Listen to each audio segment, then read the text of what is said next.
What's up, everybody? Welcome into another episode of Profit Picks. If you are new, we do always start the show by being transparent. Yesterday, I took an L. I had the Liberty minus 5.5. Bet it early. Got some injury news I didn't like. It is what it is. They lost outright. Um, still, still been doing pretty well. That's a bump in the road for me. Vino, good to be back with you. Hopefully, yesterday for you was better than what it was for me. Well, it couldn't be worse, Skee, because I didn't play. So 0-0 yesterday. The $5 play yesterday was a play set up for tonight. So those who got in yesterday are on board with what we have working here this evening, but just didn't have enough faith in anything on the board yesterday. So I've been telling all you guys in the chat my track record hasn't been great. So best to take a day off. I've had enough experience doing this to learn that maybe you take a pause for a second and come back. Yeah, nothing wrong with the reset. That's sometimes what you need. And we have three games here today to choose from to talk about. So let's see if we can find some money. Had the wrong banner there at the bottom. There we go. Got ours up there. See if we can find some money. First game up is Valkyries and Tempo. Opened up minus 7.5. Looks like eight, mostly eight, some 8.5 out there. Total opened 169.5. And that's come all the way down as low as 165.5. Um, should probably look at some of these injuries, and I need to actually refresh it because it's been up a little bit since I've refreshed it. So for Golden State, I don't see anybody on there. For Toronto, still no Sykes, no Rice, and no Back Bentley. I I mean, this Toronto team has been pretty straightforward to me. They don't play defense. They maybe play a little bit better defense at home, maybe, but they don't play defense in general. And you know, the offense, or they haven't been doing enough since Brittany Sykes went down, really. So I just don't really like anything about this tempo team. I think the Valkyries should be able to score on them. Will the Valkyries defense play well enough to hold the tempo down to, not be able to contribute to this total? Ravino, how are you looking at this game? Well, it's interesting.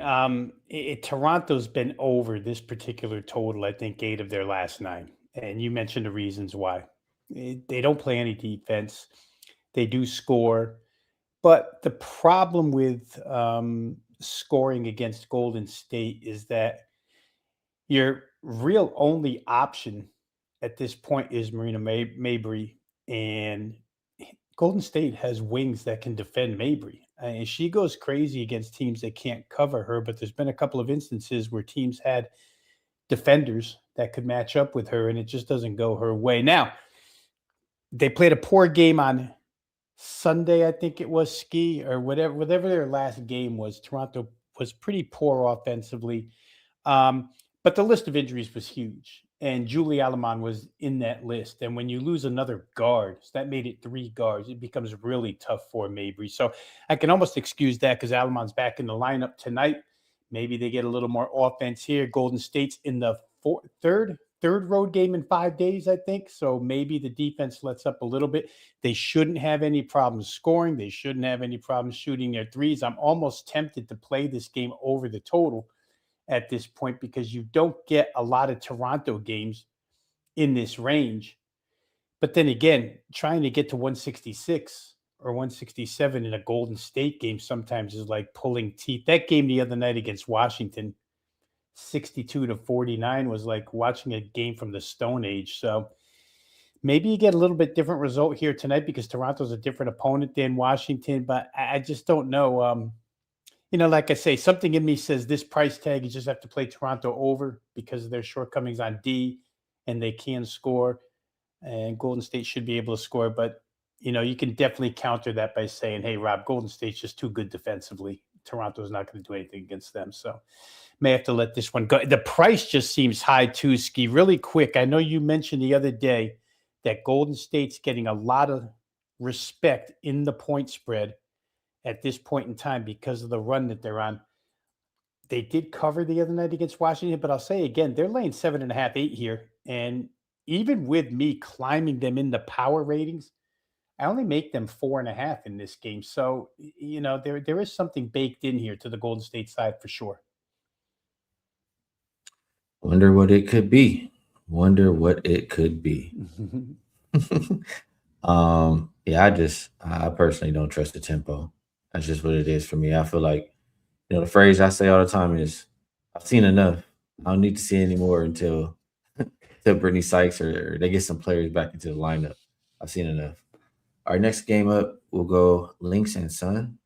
This one, and I should have the opener. That is my mistake. My bad. I'm a little short-handed today. Opened up -7.5. Looks like 6.5. Total came down a point also to 166.5.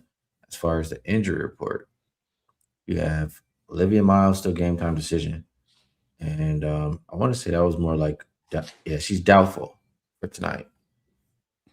For Connecticut, Anissa Morrow out. Um, yeah, these teams just played the other day in Minnesota, right? And no Olivia Miles, no W for the Lynx. Connecticut got the outright win as a pretty solid big underdog. Now running it back at a different venue, still looks like it's going to be no Olivia Miles. I mean, the opener on this game, was 10.5. It's down to 6.5 already.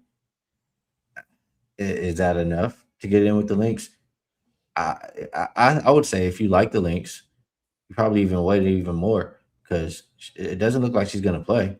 When she's rolled out, you're going to get an even lower number than 6.5. Any thoughts on what I've said so far?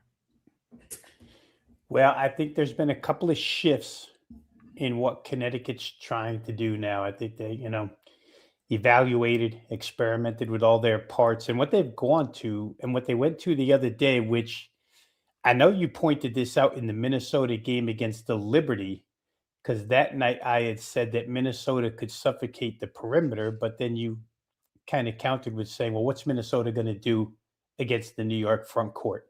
And it's what happened the other night. Connecticut's gone Twin Towers. Um, Nelson Adota and Brittany Griner together on the floor. And Griner went crazy the other night, 29 points. Minnesota just didn't have enough front court help. It's you look back and you see Jessica Shepard and Alana Smith on Dallas now, and you say, man, it'd be really nice to have them right about now. But they did get Dorka back the other night. First game back, but another big. And I always have faith that Cheryl Reeve will find a way to make some adjustments. So I don't know that Connecticut's bigs go crazy here. And they really can't shoot from the outside. So you almost force them to beat you from the perimeter. And if Minnesota comes with the right game plan and the right attitude, even without Miles, I think they could win here. The problem gets to be Connecticut's become a covering machine. They play really well first half. So does Minnesota. Minnesota's a good first quarter, first half team. Hasn't been that way the last couple of games, but they still have been that way overall. And it depends what kind of emphasis you put on Olivia Miles here, Skee, because like you say, the price tag has come down so far now that it's somewhat tempting to jump in with still the superior talented team against a team that just beat them 2 nights ago. And, when you're a 14-point favorite or whatever they were, and you get beat by them on your home floor, to me, with a team like the Lynx, that sticks. So for me, it would be Lynx or nothing here. I know, regardless of who's available, Coach Reeve will have them ready to go with the game plan. And just thinking back, I heard her talking. She said, "I'm not going to give the schemes away and everything away, but the players know they didn't execute the game plan. They didn't do what we were supposed to do. I think she'll have them ready to do what they're supposed to do. Here tonight. Last game, my bad. Fever and Sparks. 6.5, I believe, was the opener, and I'm still 6.5 total though. Did come down a little bit. Let's see here.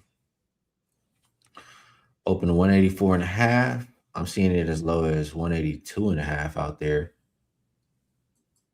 Let's look at the injury report. We do still have Aaliyah Boston, game time decision. She's iffy for tonight. Caitlin Clark is probable.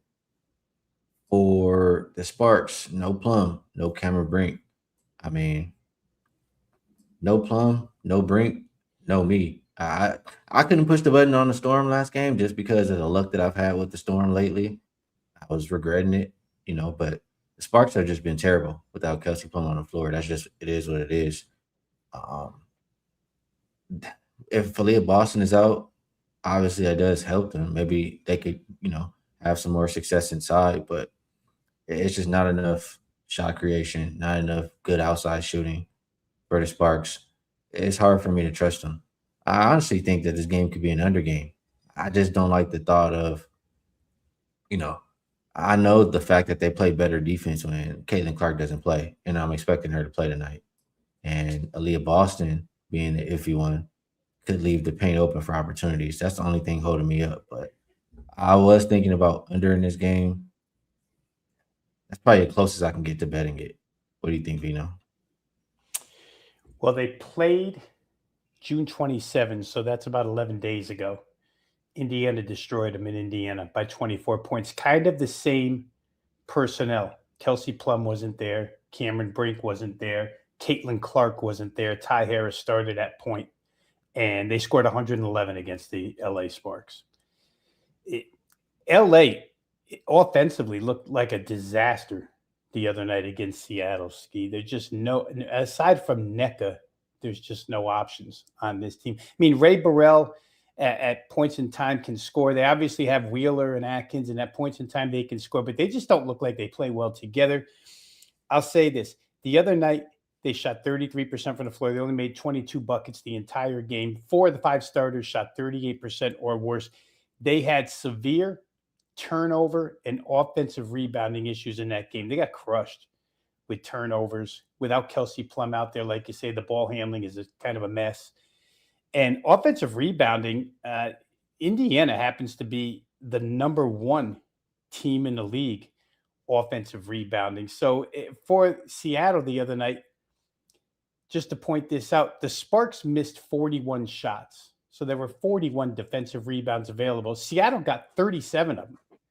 It's just hard in this case for me. Even, if Boston doesn't play, it probably doesn't, the percentage isn't probably that high, but still Indiana should be okay on the boards. They certainly have far more scoring options. My theory, and I said this to you off air, is that since Indiana plays back-to-backs, there's probably going to be some combination here. Maybe Caitlin Clark plays tonight and doesn't play tomorrow. Aaliyah Boston doesn't play tonight but does play tomorrow. But I think they'll probably switch those two up.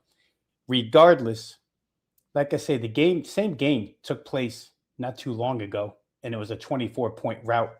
Just too many weapons on the Indiana side and not enough scoring weapons on the LA side. It just looked like a complete, I don't know how to describe it without using, the language that your OG crew uses on their show. I'm going to keep it clean. I'm going to keep it clean and just say it's been disastrous. So for me, it would be Indiana here, minus the points. And I'm with you at this price tag, 183.5. As far as total is concerned, it's almost as if the odds maker is giving credit to LA for being whole at this point. They're not even close to being the same offense from what we're seeing. So under could be a good look. It was way under against Seattle the other night. Yeah, that's the way I'm thinking about this one. Um, all right, that is the card for today. So before we do get to best bets, we'll do a little bit of promo like we usually do. Let's see what we got here. The usual, three-day all access, 2 for 1. So you get both Rob Veno and myself. 3-day all access for only $69. But if you say Skee, that was some bullshit you did yesterday with the Liberty. I'm going with Rob Veno. Maybe you want to get the buy 3, get 3 free, 6 days for just $69. So a lot of different ways to get involved. And yeah, things have still been good despite yesterday's loss for me. 15, I think, and 4 is the current run.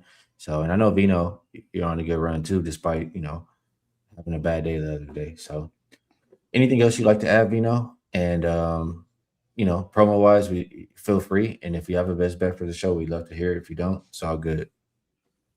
I just real quick here was doing the addition for you, Ski, because my 17-4 fell to 17-10, but your 15-4 makes it 32-14, which despite the fact that I've dragged us down, it's still really good. And like I said yesterday, a bunch of yours have been 5%ers, which really helps the cause. So that combo package obviously worth it. For the 6 and 3 days, guys. I'm going to be involved in Summer League. Las Vegas Summer League starts tomorrow. Again, if you're interested in that, that'll be part of long-term packages. I don't really put those up as daily package plays, but they are included for folks who are on board already. All right, so let me say quickly that my $2 play or $5 play yesterday um, remains up there. It's just not $5 anymore because it's Wednesday. It's my only play today. Very hard to leave a best bet. You only have one game and it's up for sale, and a bunch of people have already purchased it. Just not fair to go ahead and run it out there for free. So I'll pass, Ski, but I will say really quick, I'm close with the links. Just talking it out with you a little bit there kind of pushes me a little more toward Minnesota here tonight in that game against Connecticut. So, audience, take it for what you will. I could end up on the links. You may see that play up on my page a little later. Yeah, I would just echo what Vino said. I could add some more things throughout the day, but as of right now, all I have is one 5% play. I've cashed 7 in a row. Last 365 in the WNBA, I've cashed 11 of 14 5% plays. So I'm gonna go for 8 straight 5% winners tonight, and I can't give it out as a best bet on the show. Like Vino said, it's just not fair. So, um, Vino, always good. Always appreciate you talking the games out with me. Helps my process a great amount. Chat, we appreciate you all out there as well. Best of luck, everybody, on all your action, and we will catch you guys tomorrow.